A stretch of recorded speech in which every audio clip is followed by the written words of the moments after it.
Praise the Lord. கர்த்தரும் இரட்சகருமாகிய இயேசு கிறிஸ்துவின் நாமத்தில் உங்கள் யாவருக்கும் என் அன்பின் வாழ்த்துக்கள். பிரியமானவர்களே, இன்றைக்கும் ஒரு அற்புதமான பாடலை கேட்டோம். சத்தியமும் ஜீவனுமாய் இருக்கிற தேவன் நம்மை தமது சத்திய ஆவியினாலே சத்திய பாதையிலே நடத்துவார். பாருங்கள், வேதம் சொல்கிறது, யோவான் எழுதின சுவிசேஷம் 16ஆம் அதிகாரம் 13ஆம் வசனம் இப்படியா சொல்கிறது, சத்திய ஆவியாகி அவர் வரும்பொழுது சகல சத்தியத்திற்குள்ளும் உங்களை நடத்துவார். அவர் தம்முடைய சுயமாய் பேசாமல் தாம் கேள்விப்பட்டவைகள் யாவையும் சொல்லி வரப்போகிற காரியங்களை உங்களுக்கு அறிவிப்பார். John 16:13. However, when he, the Spirit of truth, has come, he will guide you into all truth, for he will not speak on his own authority, but whatever he hears, he will speak, and he will tell you things to come. பாருங்கள், இயேசு இரட்சகர் இந்த பூமியில் மனுஷனாய் வந்து சஞ்சரித்து பாடுகள் பட்டு இரத்தத்தை சிந்தி ஜீவனை கொடுத்து 3ஆம் நாள் உயிரோடு எழுந்த பின்பு விண்ணகத்திற்கு சென்றார்.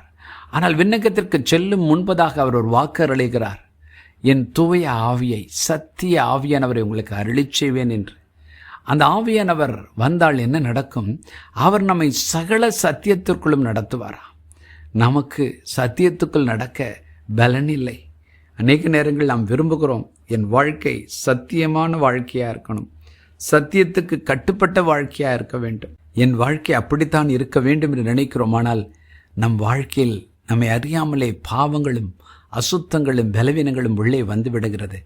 ஆகவே தான் தேவன் தம்முடைய பிள்ளைகளை பார்த்து சொன்னார், நான் உங்களை திக்கற்றவர்களாக விடேன், ஆனால் சத்திய ஆவியாக உங்களிடத்தில் வருவேன், சத்திய ஆவியானவராய் உங்களோடு வந்து நிரந்தரமாய் தங்குவேன் என்று சொல்லுகிறார்.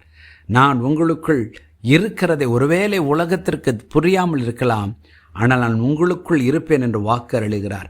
யோவான் எழுதின சுவிசேஷம் 14ஆம் அதிகாரம் 17ஆம் வசனம் இப்படியாய் சொல்கிறது, உலகம் அந்த சத்திய ஆவியானவரை காணாமலும் அறியாமலும் இருக்கிறபடியால் அவரை பெற்றுக்கொள்ள மாட்டாது. அவர் உங்களுடனே வாசம் பண்ணி உங்களுக்குள்ளே இருப்பதால் நீங்கள் அவரை அறிவீர்கள். John 14:17. The Spirit of truth, whom the world cannot receive, because it neither sees him nor knows him, but you know him, for he dwells with you and will be in you. ஆம் பிரியமானவர்களே, சத்திய ஆவியானவரை இந்த உலகம் காணாமலும் அறியாமல் இருக்கிறது என்று ஆண்டவர் சொல்கிறார். ஆகவே தான் அநேகர் கிறிஸ்துவாய் ஆவியானவராய் இருக்கிற அவரை பெற்றுக்கொள்ள முடியவில்லை.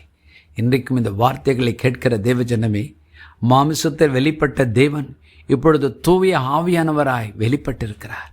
அவர் பேர்தான் சத்திய ஆவியானவர். தேற்றர வாலன், கம்ஃபர்டர் என்று சொல்லுகிறோம். அந்த சத்திய ஆவியானவர் நம்முடைய வாழ்க்கைக்குள் வந்துவிட்டால் நம்மை சகல சத்தியத்திற்குள்ளும் நடத்துவார்.